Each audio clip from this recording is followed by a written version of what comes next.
This lesson is based on Chapter 25, Faith, from Neville Goddard's teachings in The Power of Awareness. Faith, often misunderstood as blind belief or religious fervor, is revealed by Neville Goddard as the most potent creative force we possess. In this profound chapter, Goddard elevates faith to its rightful place, not as a plea to a distant power, but as a conscious alignment with the unseen reality we wish to experience. A miracle, he writes, is the name given by those who have no faith to the works of faith. In this, Goddard strips away the mystical veil around so-called miracles and clarifies, what appears miraculous to the outer world is simply natural to one who walks by faith. To understand Neville's view of faith, we must first acknowledge that everything already exists. Creation is finished. Our desires do not call new things into existence. They tune us to that which already is. Hope arises from a deep inner knowing that what we want is possible, and faith takes that hope a step further. It accepts the unseen as real. When Neville references the biblical line, faith is the substance of things hoped for, the evidence of things not seen, he explains that substance and evidence point to actual existence. Faith is the inner conviction that what is unseen is more real than what is seen. This conviction is not passive. It is a deliberate assumption that the thing longed for is already yours. But why does this matter? Because, as Neville states, that which you experience is the faithful reproduction of your state of consciousness.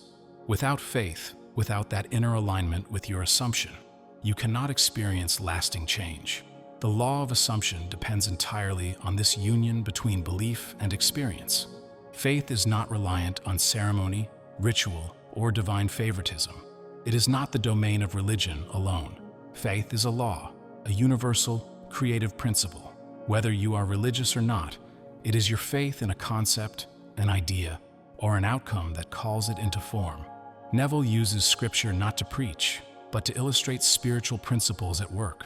When he quotes, "Unto us was the gospel preached, but the word preached did not profit them," not being mixed with faith, he is showing how every one of us is always receiving the good news, that what we desire already exists. But unless we receive it with belief, we cannot benefit from it. To be faithless is to deny the reality of what we desire. To be perverse is to keep imagining ourselves as we are rather than who we wish to become. We must turn from this false identity and enter the state of the wish fulfilled. Righteousness, in Neville's terms, is simply the state of already being the person you desire to be.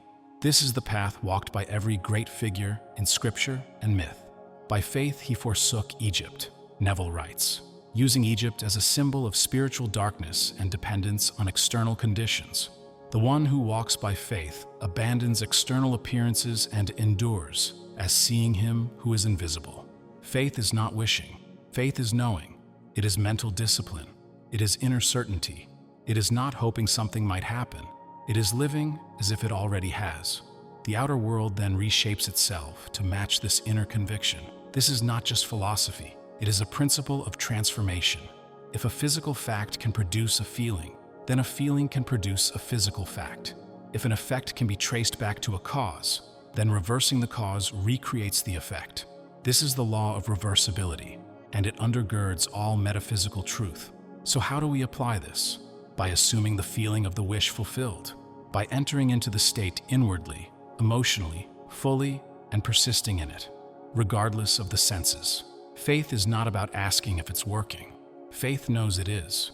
To live by faith, then, is to walk boldly in alignment with the unseen. It is to create reality from the inside out, just as Goddard taught. And in the end, this kind of faith isn't just about getting what we want.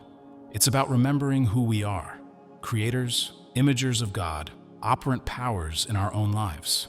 Faith does not question. Faith knows.